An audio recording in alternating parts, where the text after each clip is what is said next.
दोस्तों, जैसा कि आप सभी को मालूम है कि इस वक्त हिंदुस्तान के बहुत से इलाकों में पानी भर गया है। जगह जगह पर बाढ़ आ रही है, जिससे लोगों की जान माल का काफी नुकसान हो रहा है। कुछ जगहों पर तो इस पानी की वजह से इतने ज्यादा हालत खराब हो गए हैं कि जिनको देखकर लोगों की आंखों में आंसू आ रहे हैं। आज हम आपको बताने वाले हैं कि पानी का ये सैलाब जब एक गांव की मस्जिद में दाखिल हुआ तो उस वक्त अल्लाह ताला का ऐसा क्या मौजज़ा हुआ कि जिसे देखकर गैर मुस्लिम लोग भी अल्लाहू अकबर का नारा लगाने लगे। और यही नहीं, इस पूरे वाक्ये को सुनकर आप भी हैरान रह जाओगे। इसलिए आज का ये वीडियो आप सभी के लिए बहुत ही खास है। आप इसको आखिर तक जरूर देखिए। और सबसे पहले, अगर आपको अल्लाह ताला पर पूरा भरोसा है तो आप इस वीडियो को दिल से एक लाइक जरूर कर दें और मेहरबानी करके इस वीडियो को शेयर भी कर दें। दोस्तों, इस गांव में गैर मुस्लिम और मुसलमान दोनों साथ साथ रहते थे। ये गांव अपने अमन चैन और अपने भाईचारे की मिसाल के तौर पर जाना जाता था। यहाँ पर लोग एक दूसरे के सुख दुख में बराबर के शरीक होते थे। इस गांव में अगर कभी किसी के घर में कोई खुशी होती तो दोनों धर्म के लोग मिलकर खुशियां मनाते थे, और अगर कभी किसी के घर में कोई दुख या मुसीबत आ जाती, कोई गम आ जाता, तो दोनों धर्म के लोग एक दूसरे के दुख में शामिल होते थे।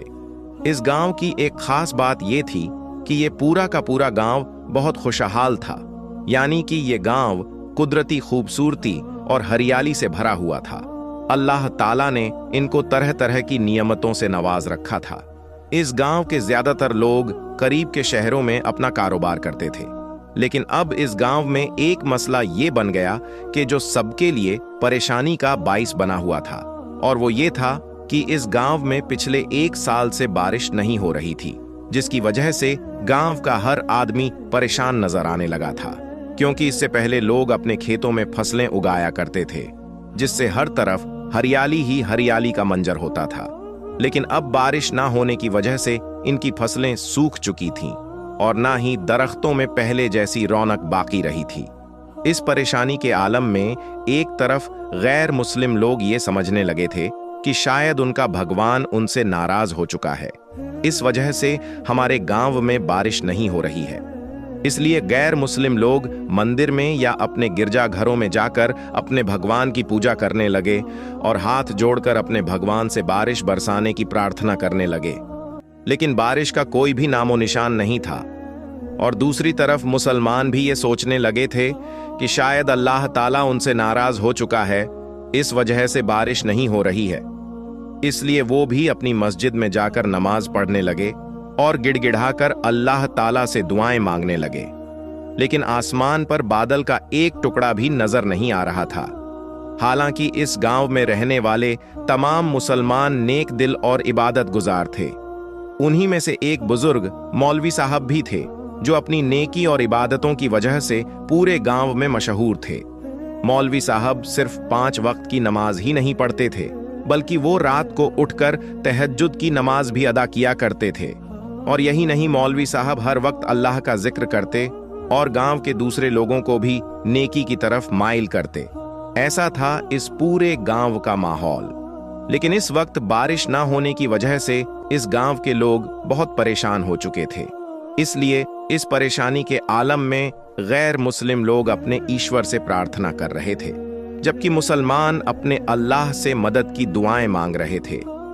लेकिन दूर दूर तक बारिश की कोई भी उम्मीद नजर नहीं आ रही थी। दोस्तों, इस तरह से अब तक वक्त गुजरता जा रहा था। अप्रैल और मई की शदीद गर्मी का मौसम आ चुका था। दूसरी तरफ पूरे गांव में हर तरफ सूखा पड़ा हुआ था। इस वजह से दरख्तों के पत्ते भी झड़ चुके थे। शदीद गर्मी की वजह से जमीन तप रही थी। और यही नहीं, बारिश ना होने की वजह से इस गांव में पानी की भी शदीद कमी आ चुकी थी। लोग अपने जानवरों को पानी पिलाने के लिए मीलों दूर चलकर जाते थे, लेकिन वहां पर भी उन्हें मायूसी का सामना ही करना पड़ा था। एक दिन मौलवी साहब, जो हमेशा की तरह यानी कि अपने मामूल के मुताबिक गांव की गलियों से गुजर रहे थे, उन्होंने देखा कि शदीद गर्मी की वजह से गांव-गांव के लोग बेहाल हो चुके हैं। इसके साथ ही उस वक्त सूरज की तपिश भी इतनी ज्यादा थी कि मौलवी साहब को ऐसा लगा जैसे कि वो इस शदीद गर्मी में पिघल जाएंगे। फिर जैसे ही मौलवी साहब आखिरी गली तक पहुंचे तो उनके दिल में शदीद परेशानी और बेचैनी ने जन्म ले लिया था। इसलिए फिर परेशानी के आलम में उनकी जबान से बेख्तियार अल्फाज निकल गए कि या अल्लाह, हमारे गांव में इतनी बारिश बरसा कि पानी हमारे सीनों तक पहुंच जाए। प्यारे दोस्तों, मौलवी साहब ने यह बात बगैर सोचे समझे ऐसे ही कह दी थी, यानी कि इस परेशानी में उनके मुंह से इस तरह की दुआ ऐसे ही निकल गई थी। उनका मकसद सिर्फ इतना ही था कि किसी भी तरह से इस सख्त गर्मी से निजात मिल जाए और गांव में बरसात हो जाए। अब जिस गली से मौलवी साहब गुजर रहे थे, उसी गली के किनारे पर एक फकीर बैठा हुआ था, जिसने मौलवी साहब की बातों को सुन लिया था। ये सुनकर वो फकीर बाबा मौलवी साहब से कहने लगे कि आप ऐसी दुआ अल्लाह से ना करें, क्योंकि हमारे गांव में ज्यादातर घर छोटे और कच्चे हैं। अगर इतनी ज्यादा बारिश हमारे गांव में हो गई तो फिर हम कहां पर जाएंगे? हमारे मकान ढह जाएंगे। अब मौलवी साहब, जो कि गर्मी से तंग आए हुए थे, वो फकीर की इन बातों को सुनकर कुछ नाराज हो गए और कहने लगे कि ऐ फकीर बाबा, तुम कुछ ना कहो। एक तो यहां पर बारिश नहीं हो रही है और ऊपर से तुम्हें अपने घर की फिक्र लगी हुई है। इतना कहकर फिर मौलवी साहब उन्हीं कदमों से मस्जिद की तरफ चल पड़े। बारे में बताया और कहा कि देखो, अल्लाह की जात बहुत बड़ी मेहरबान है, अल्लाह बहुत बड़ा रहीम करीम है, लेकिन हमें अल्लाह की हिकमत को समझना बहुत जरूरी है। अगर हमारी मांगी गई दुआओं का दूसरों के लिए मुश्किलात का सबब बन जाना है तो वो हमारे लिए एक आजमाइश बन जाती है। इसके बाद मौलवी साहब ने सबको नसीहत ये फरमाई कि ऐ लोगों, हमें अल्लाह के बंदों का ख्याल जरूर रखना चाहिए और जब भी कभी मुसीबत में दुआ करें तो दूसरों की मुश्किलत का भी ध्यान रखना चाहिए। ऐ लोगों, हम चाहे कितने ही नेक क्यों ना हो, जब तक हम दूसरों की परेशानी का ख्याल नहीं रखेंगे तब तक हमारे इबादतों का कोई फायदा नहीं होगा। याद रखिए, अल्लाह को हमारे सजदों की नहीं बल्कि हमारे साफ दिलों की जरूरत है। ये बात सुनकर गांव वालों के दिलों में एक नई रोशनी पैदा हो गई। इसके बाद उन्होंने अल्लाह से माफी मांगी और अहद किया कि आज के बाद वो जब भी कभी अल्लाह से दुआ करेंगे तो वो दूसरों का ख्याल जरूर रखेंगे और अपने आमाल में सुधार करेंगे। दोस्तों, इस वाक्य के बाद इस गांव के लोगों ने अपने रब की रजा के लिए अपनी इबादतों को न सिर्फ और बेहतर बनाया बल्कि एक दूसरे की मदद और खिदमत को भी अपना मकसद बना लिया। दोस्तों, उम्मीद करते हैं कि आज का ये वाकया आपको पसंद आया होगा। अगर वीडियो आपको अच्छा लगा हो तो आप इसे दिल से एक लाइक जरूर करें और कमेंट बॉक्स में अल्लाहू अकबर लिखकर इसे आगे शेयर भी कर दें। और 5 वक्त की नमाज जरूर अदा करें, क्योंकि नमाज मोमिन के लिए सबसे जरूरी चीज है और नमाज हम पर फर्ज की गई है। तो नमाज पढ़ना हर मुसलमान पर फर्ज है। पर्दा डाला जाए और यूं नमाज भी दोबारा पढ़ी जाती, लेकिन प्यारे दोस्तों, ऐसा नहीं हुआ। लिहाजा अब ये जान लेना जरूरी है कि अगर ऐसी सूरत आपके साथ पेश आ जाए कि हवा खारिज होने से आपका वजू टूट जाए और आप जमात की हालत में हो, और अगर आप सफ के बीच में हैं और सफ भी पहली हो, तो आप उसे सफ को छोड़कर पीछे हट जाएं।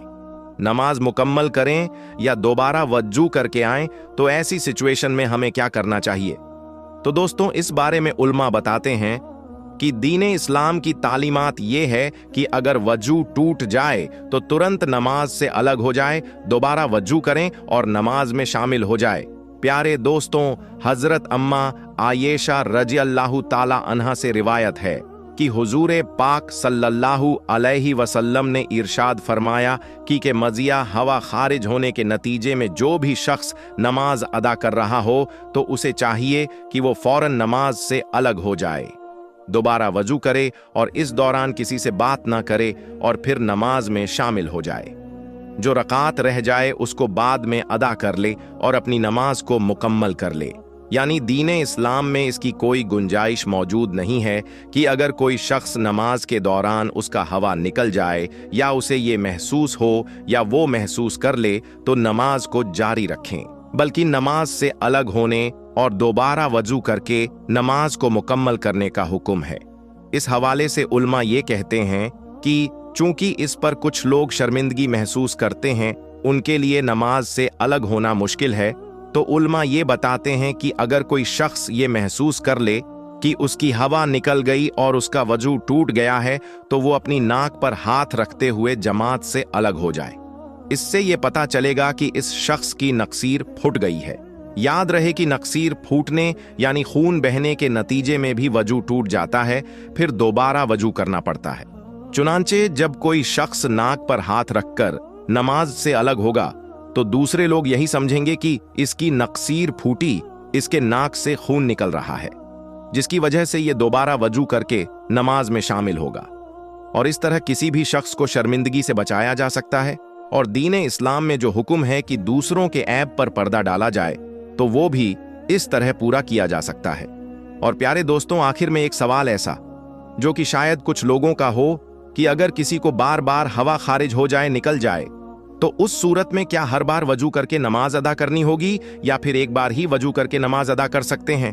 तो दोस्तों, ऐसा शख्स जिसको बार बार हवा का निकलना, बार बार पेशाब के खतरों का निकलना, खून का निकलना वगैरह, उनका हुक्म ये है कि वो हर नमाज के लिए नमाज के वक्त में ताज़ा वजू करके नमाज अदा करेगा। एक वजू के साथ एक से जायद नमाज नहीं पढ़ सकता।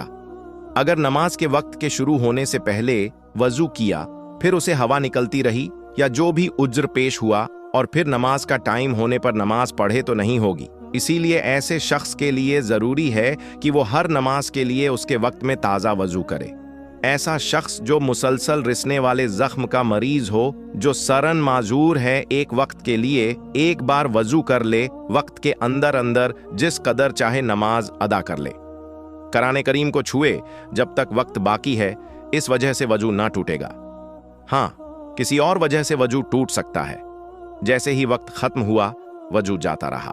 अगली नमाज के वक्त के लिए दोबारा से वजू करे। जिस तरह नमाज अदा कर सकता है, तकबीर भी पढ़ सकता है। लेकिन बेहतर यही है कि आप जितनी देर मस्जिद में ठहरे, वजू के साथ रहे। इसीलिए वो अजान देना हो या कोई भी काम हो, मस्जिद में बावजू रहे।